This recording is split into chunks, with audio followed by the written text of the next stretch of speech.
ไอ้เนาะอืมว่าอยากโทรบอกว่าให้เบาโอลินะเพิ่นโทรบอกแม่แน่แม่จุลีหั้นนะพอผู้บ้านเพิ่นโทรมาหาน้องกิน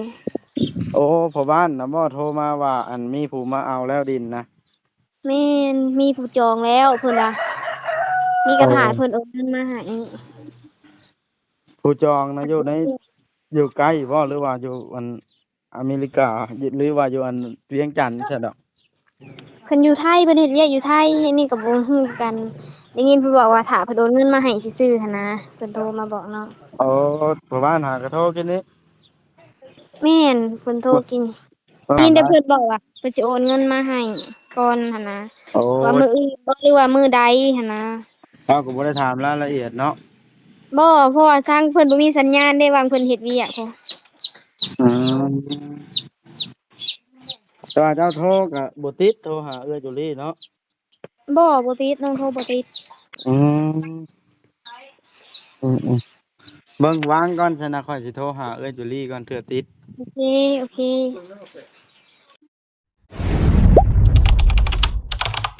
อย่าลืมกดติดตามเพื่อเป็นกำลังใจให้ผมด้วยนะครับทุกคนขอบคุณมากๆครับพี่น้องเลยโดยเปิดภาพขึ้นกับสักทายสบายดีพี่น้องเอฟซีล่าสุดพี่น้องเลยตอนนี้กับทางดินบ้านดินเฮือนน้องแต่เพิ่นก็ได้มีคนมาจองรับจองเป็นที่เรียบร้อยแล้วพี่น้องไอ้น้องแต่โทรมาสดๆหมาดๆกินนี่เพิ่นให้ ไปถามเบาลิว่าติดต่อเอ้ยจุลี่ได้บ่เพิ่นว่าติดต่อผู้ใหญ่เพิ่นได้บ่นะเพิ่นอยากบอกกันละพี่น้องเอ้ยมาบอสก็ได้โทรหาเอ้ยจุลี่เพิ่นไปเที่ยวญี่ปุ่นพี่น้องตอนนี้โทรก็บ่ติด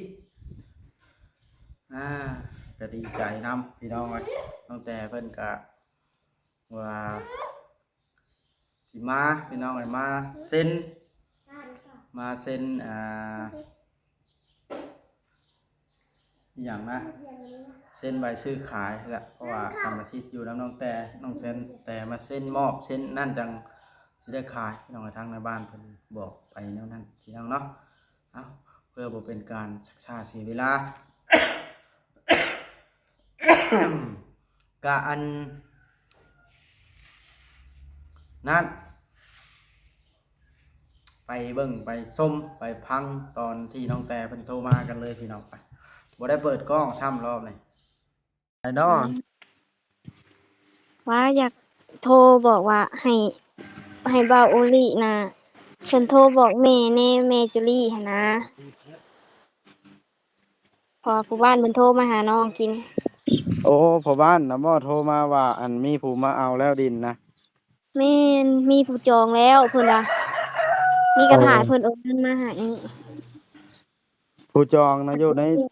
ยู่ใกล้บ่หรือว่าอยู่อันอเมริกาหรือว่าอยู่อันเวียงจันทน์ใช่ดอกเพิ่นอยู่ไทยเพิ่นเฮ็ดเวียกอยู่ไทยอันนี้ก็บ่ฮู้กันได้ยินเพิ่นบอกว่าถ้าเพิ่นโอนเงินมาให้ซื่อๆหั้นนะเพิ่นโทรมาบอกน้องโอ้พ่อบ้านหากระโทรกินนี้แม่นเพิ่นโทรกินเบิ่งสิย่างไปโอ้อยู่อย่าว่าเบิ่งนะเบาโอลิยังติดต่อเพิ่นได้หั้นนะแล้วบ่อยู่เอาดิเพิ่นบ่ได้อ่อนนะข้อยก็เบิ่งอยู่เพิ่นเฟซเอื้อยจุลีนะแม่นเพิ่นบ่ออนน้องก็ว่าเพิ่นบ่ออนจะโทรบ่ติดบ่แม่นเบิ่งข้อยได้สิโทรยินแต่เบาโอลิว่าเพิ่นไปเที่ยวว่าเพิ่นก็บ่ได้ออนขนาดนั้นเลยข้อยครับโอ้รถล้มรถหยังแหละรถไฟฟ้าโอ้เบิ่งได้เพิ่นข้อยสิโทรเบิ่งเพิ่นจักหน่อยก็ได้ซั่นนะ โอเคโทรทุ่มเข้ามาเลยได้บ่นี่ได้ข้อยเฮ็ดบ่เป็นเอาแล้วเฟซไผเบาโอลินะฮะเฟซไผอันเพจเนี่ยจุลี่แหละอืบอกแล้วเนาะมโทรบอกลาวกันย่านแต่ลาวบ่ติดแหล้ว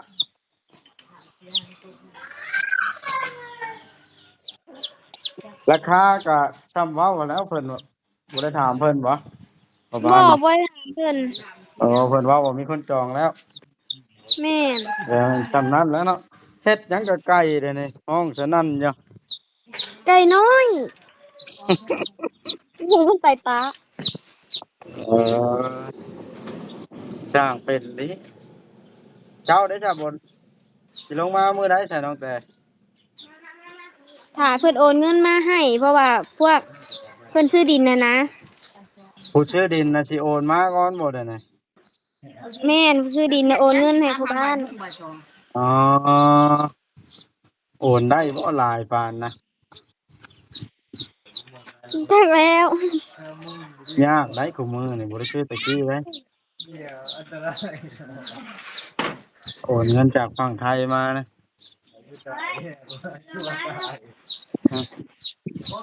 หรือว่าคนลาวเฮานี่ไปทำงานอยู่ไทยบ่สิซื้อจักแดนี่ก็น้องบ่ได้ถามเพิ่นบ่ได้ได้ถามนะยินแต่เพิ่นบอกว่าเพิ่นสิโอนเงินมาให้ก่อนหั่นนะโอ้ว่ามื้ออื่นบ่หรือว่ามื้อใดหั่นนะเราก็บ่ได้ถามรายละเอียดเนาะบ่เพราะว่าทางเพิ่นบ่มีสัญญาณได้ว่าเพิ่นเฮ็ดเวียกพู้นอืมแต่ว่าเจ้าโทรก็บ่ติดโทรหาเอื้อยจุลีเนาะบ่ติดน้องโทรบ่ติดอืม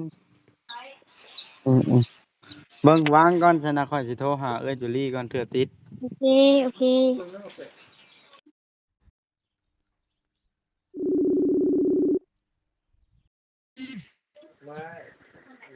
ฮัลโหลอืม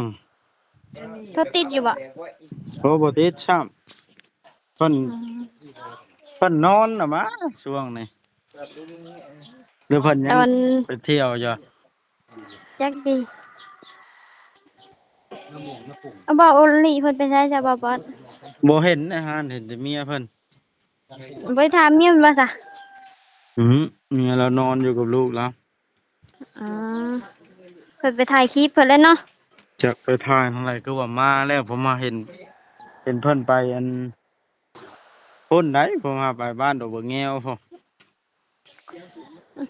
แต่เอ้าว่าเพิ่นดงมะแงวยังมีเคสไผดงมะแงวบ่บ้านอันโน้นชันพอสิดอกเพิ่นไปหาผู้บ้านน่ะมาเช้านี้ก็ได้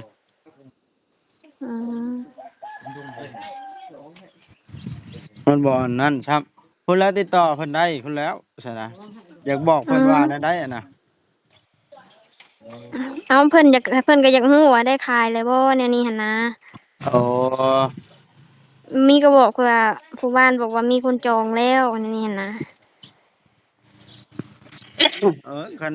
ซ้ำสิเว้ามันก็สมควรมีคนจองอยู่ดอกคันว่า150,000น่ะมันดินกว้างคัก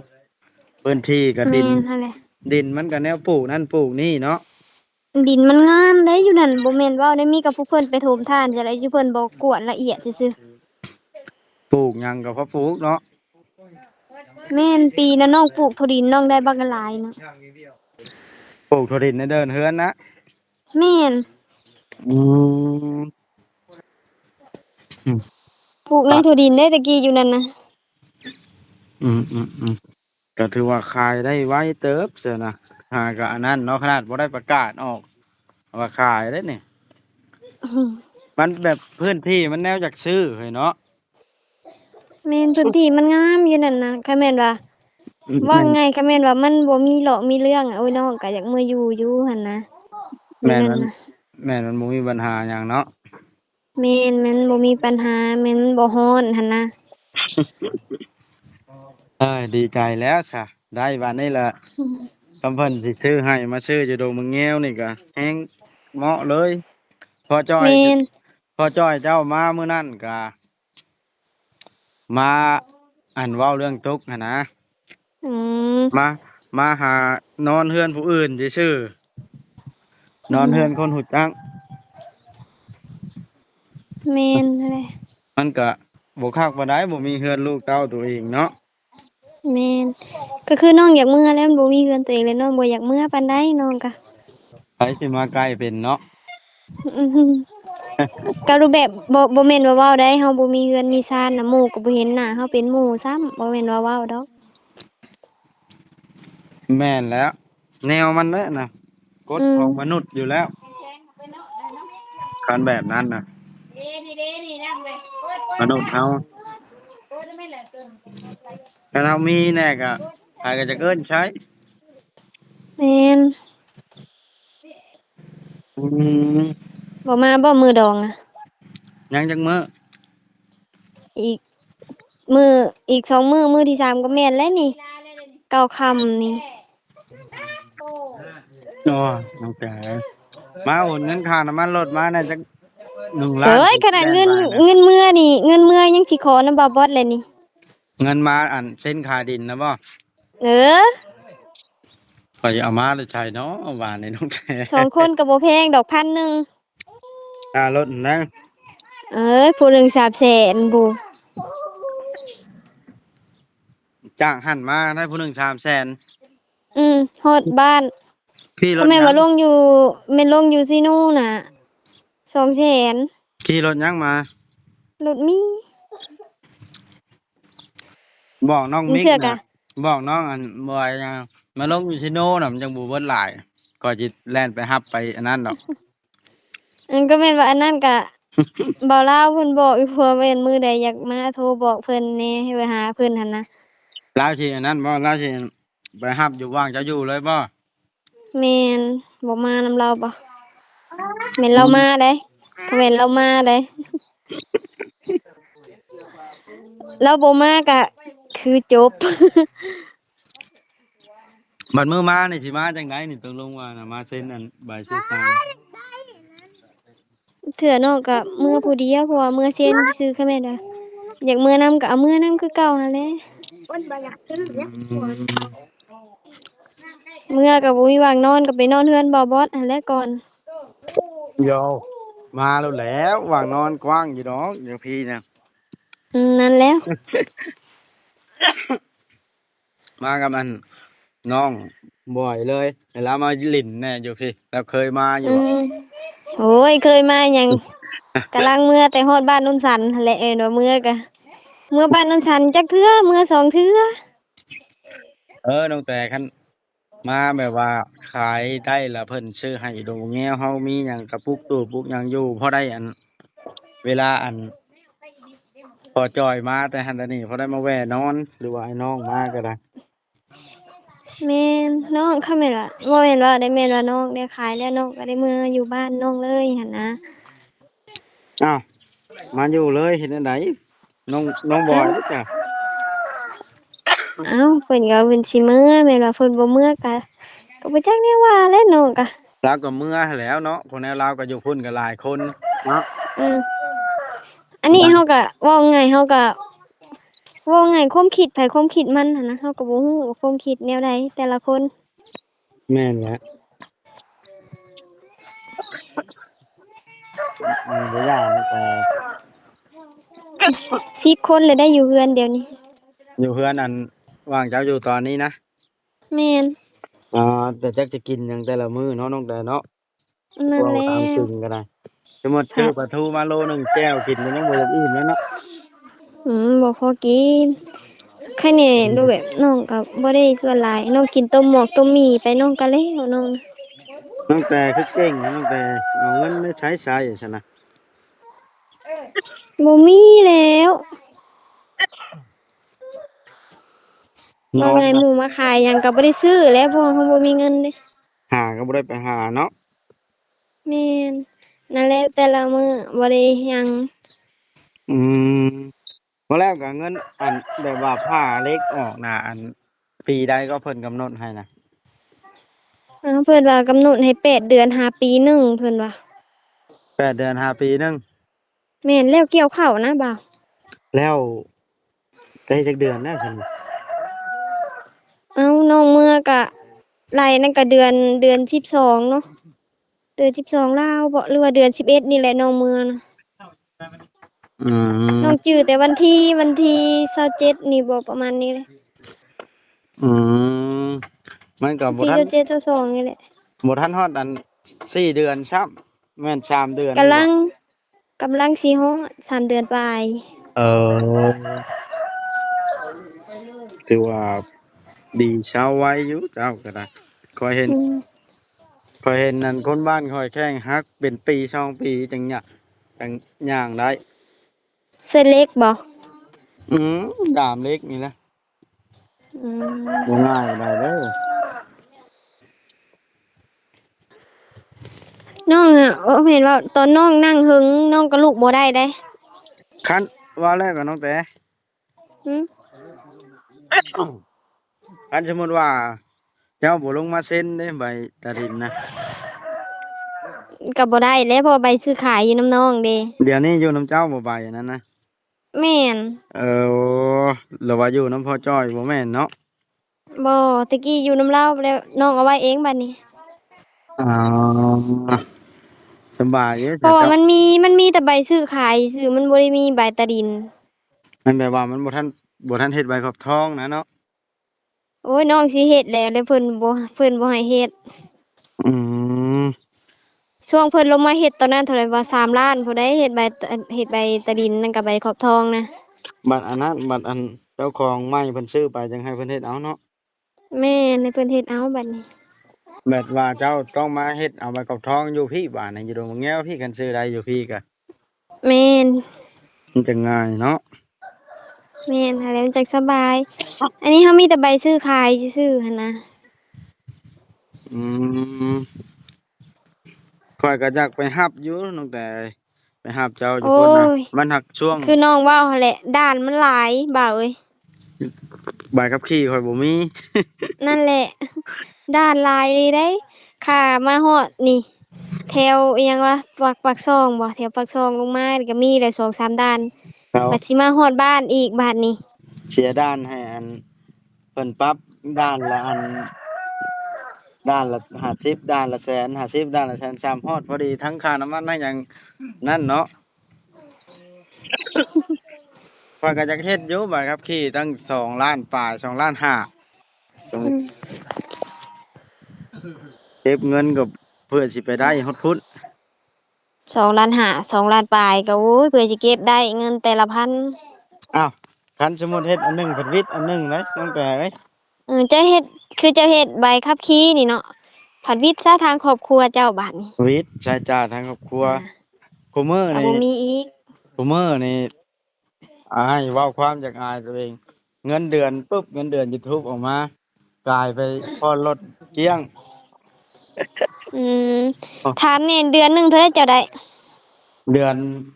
เดือนละ400-500นี่แหล้วคันเดือนได้หลายก็ได้แล้วก็เอาเงินเนี่ย400-500 เหรียญนี่อาบัดบ่ถามแหน่บัดคือน้องอยากเฮ็ดได้ซะได้บ่เฮ็ดหยังเลาเฮ็ดยูทูบนี่แหละเจ้าเจ้าสิถ่ายตัวเองลงบ่เอาก็ไปหาถ่ายแบบถ่ายไปนี่แหละถ่ายตัวเองเว้าแล้วอิหยังนี่แหละ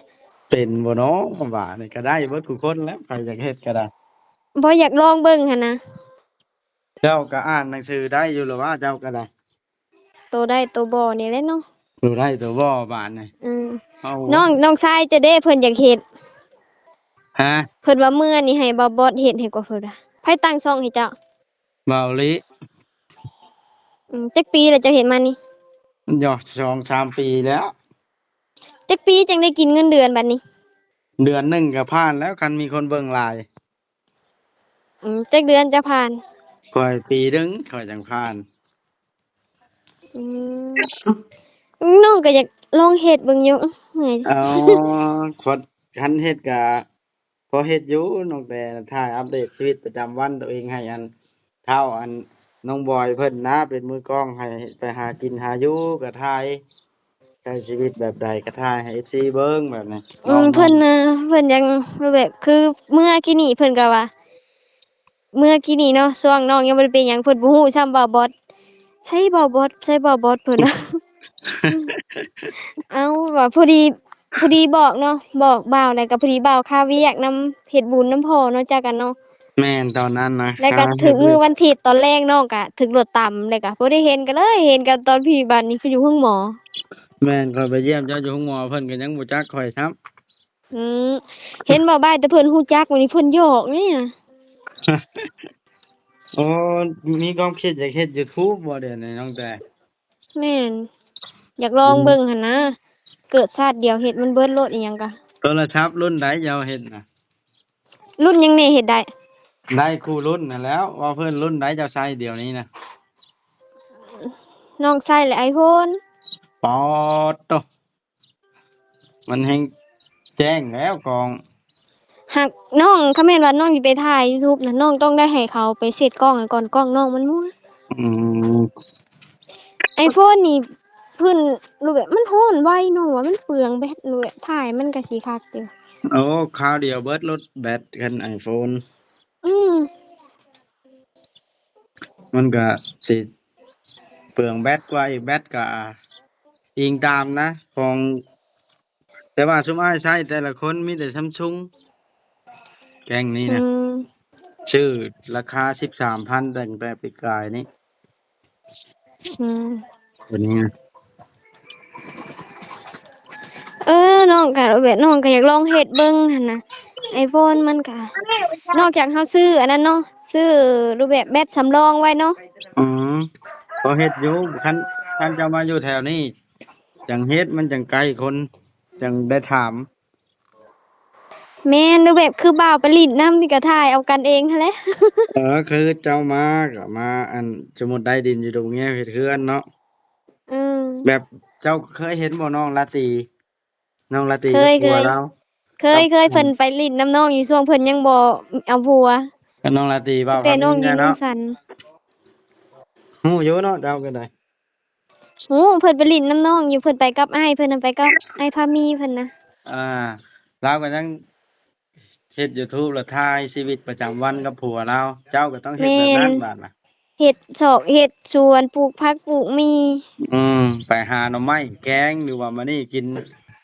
ข้าวกับเขียดหมูใหญ่ก็ถ่ายลงเจ้าคือบ่ตั้งช่องให้เมียจ้ะซะโอ้ยบ่มีเวลาดอกลูกเต้า บ่คือเราไปขายของไปเครื่องขายเครื่องอีหยังหั่นนะอืมตั้งอยู่วิกายนี่ตั้งแล้วผมมีเวลาลงคลิปแต่ในคนได้คนติดตามมันสิได้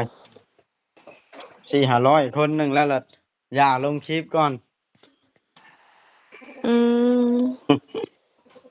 ตะกี้น้องก็สิเฮ็ดเด้เบาลาวรอเจ้าขายช่องให้น้องในช่องเก่าแล้วนะ โง่สิซื้อช่องอีก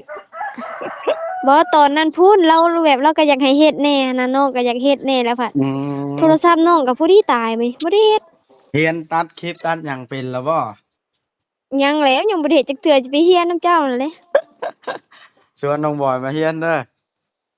เมื่อก่อนสิเอาค่าจ้างอันคลิปละอัน2 ล้านค่าเฮียนให้โอ้ยยังสิมาเก็บเงินค่าจ้างค่าเฮาขอเฮ็ดคลิปอยู่หยอกเมื่อยซื่อเด้ๆผู้ใดสิเอาเด้คะแนนอยากเฮียนก็มันนี่ง่ายนี่ เจ้าไปตัดอยู่วางเขาอีหยังก็วางอีหยังก็จะไปตัดมันบอกบ่ได้แล้วนี่มันหลายแอปแล้วแต่ผู้มักใช้แอปแต่ละแอปแอปเข็มขัดแอปอันคาร์ดแมตเตอร์แล้วก็แอปอีกอย่างหลายแอปอยู่อืไอ้มไอ้ใช้ InShot มันตัดหลายตัวใดมันแบบมันมีตัวซ่าตัวไวบ่หรือว่าแนวใดมันอิงตามผู้ใช้แหละตั้งแต่ไผง่ายตัวใดละใช้ตัวนั้นแบบว่าไผลึงนะอืลึงมตัวใดก็ใช้ตัวนั้นล่ะแต่ละคนอิงตามผู้ถนัดตะกี้ไผเจ้าเฮียนตัดเองบ่หรือว่าแม่นให้น้องเจ้าเฮียนให้ทำอิฐก็ให้เบาลิเฮียนแล้วเป็นแล้วก็เฮียนคอยเฮียนตัดไปบัดน่ะ สรุปแล้วเบาโอหลีกับเจ้านี่เบาโอหลีบ่ต่างก่อนช่องเบาลีตั้งตั้งแต่5 ปี6 ปีขึ้นหลังพอเพิ่นนะอืมคอยหากันมาเฮ็ดหลังจากมาจากขีดยางเนี่ยโอ้บ้านเจ้ามีคนไปกรีดยางกันแล้วแถวนะเมื่อยขีดยางแล้วเลยมาเฮ็ด YouTube บาดน่ะอืมบัดมาบอกหน่อยเด้อเออเดี๋ยวเออมือมาเซ็นนะอืมบ่แล้วก็มาน่ะถามลิสิมาอันนอนอยู่ไสอันดับแรกน่ะเอาเว้าอยู่เฮือนเบาบอสบ่อยู่ให้เบาบอสออกไปเอาก็สิเป็นหยังคันสิมาอะลีข้อยสิให้เมียเมียนเฮือนท้าฮอดมื้อมันผู้ใดเดี๋ยวสิโทรบอกมาก็มานอนพักผ่อนอยู่พี่ฮอดเวลาก็อ้ายพาไปก็ได้ไปดงมะแง้วไปโน่นชันไปเส้นนั้นเส้นนี้ก็ได้ก็เว้าอิ อันนั้นแล้วเพราะว่าเบาอีหลีก็เพิ่นแล่นไปพบในบ้านอยู่เด้มื้อนี้ก็ได้ โอ้ยันบ่าวโอลีไปหาและในบ้านจึงโทรมาหาน้องอ่าเพราะว่าตอนหนึ่งอะเด้ตอนน้องค่าตำมักพริกนะเพิ่นว่ามีเวียกสิเว้านำเพิ่นว่าน้องก็เลยเว้าว่าค่าเวียกแล้วว่ะมีเวียกหยังบ่วะโอ้ยย่าแล้วเพิ่นว่าอ๋อเดี๋ยวนี้เราบ่อยู่เฮือนสงสัยนี่เราไปอันบ่แม่นออกไปถ่ายคลิปไปงานงานแจกพี่น้องในนี่นะไปภาคลาบเช้านี่อ้ายได้จักหน่อยสิไปเบิ่งกับเจ้าอีกนี่อืมอยู่เฮือนเอาลูกไปเสื้อสามเมียมายังบ่มาบ่เอื้อยนะยังตอนแรงเขาเรามาแล้วพี่ขายอยู่ไสเกาะอยู่บ้านนาพลทันเมียเจ้านี่เอ้ยน้องกันน้องกับเจกะพะเนาะแม่นบ่น้องแท้ๆลาวได้อนะน้องบ่หรือเอื้อยนั่นน่ะโอ้ยเว้าอะไรก็ได้เมียค่อยเฒ่าปานฮะนั้นเพิ่นบ่เดี๋ยวนั้น บ่ความหมายว่าเจกะน่ะเป็นเอื้อยแล้วบ่หั่นนะแม่นเอื้อยแท้ๆตามหลังกันออกมานี่แหละเออกำลังฮู้เด้นี่ โอ้ย เอ้าเห็นบ่น้องถามว่าใช่เมียเจ้าบ่เคยเห็นจักเทื่อเอามาให้เห็นนี่ติเราไปก็ข่าวบ่เคยเพิ่นเห็นเนาะมื้อหน้าเขาเจ้ามาสิพาเราไปถ่ายคลิปนั้นเด้อซะโอ้ยมีแต่น้องเลยสิเมื่อลิ้นอยู่เฮือนเจ้าก่อนมาสิให้อืมเมียข่อยแต่งเล่มะเขือสุกินนี่ป๊าโตแห้งมากได้แบบนั้นนะเล่มะเขือใส่ปลาให้สิกินบ่แบบนั้น กินใส่ปลาแล้วก็ใส่หอยจูบหน่อยหนึงโอ้แซ่บๆโอ้ยแบบนั้นว้าวสาบานลาบเทา เอ้ามันก็แม่นได้แหละเพราะว่าเห็นย่าตุ๊กเฮ็ดแบบนั้นเด้ ลูกก็เข้าข้างพระแอวอยู่หั่นน่ะ ใส่หูเจ้าเดี๋ยวนี้โอ้น้องสิใหญ่กว่าเอื้อยอ้ายแหละเนาะ โอเคเด้อน้องแต่บัดมือมาจังบอกเด้อโอเคโอเคเดี๋ยวสิบอกเบาเลยติดต่อกับทางเอ้ยจุลี่เบิ่งโทรบ่ติดโอเคโอเคโอเคพี่น้องก็ได้พูดคุยได้รวมกับน้องแต่แล้วหลายๆเรื่องต่างๆนาพี่น้องเอ้ยพี่น้องเอ้ยนี่แหละพี่น้องเรื่องราวก็ได้ตามที่ฟังในคลิปน้องแต่เพิ่นก็ว่าสิมายังกำหนดบ่ได้ว่าสิมื้อใดพี่น้องเอ้ยรอเบิ่งก่อนเพิ่นว่าอยากมาพักมาเช้าเพิ่นว่าอยู่เพื่อนอยู่ชานบ่บ่ฮู้เพิ่นเว้าอีหลีหรือหยอกพี่น้องคันเพิ่นเว้าอีหลีก็ยินดีพี่น้องให้เพิ่นมาพักมาเช้าเพิ่นสิพักจักมื้อก็ได้นี่เนาะเพื่อนชานกับหลังบ่ใหญ่บ่โตดอกแต่ก็พอมีบ่อนอยู่บ่อนนอนพอได้นอนอยู่นอนเฮือนก็ได้เอาพี่น้องเอ้ยบัดนี้ทางน้องแต่เพิ่นก็อันนี้ลูกก็ได้สิกินนมอีกแล้วนี่สิเฮิงพี่ซัง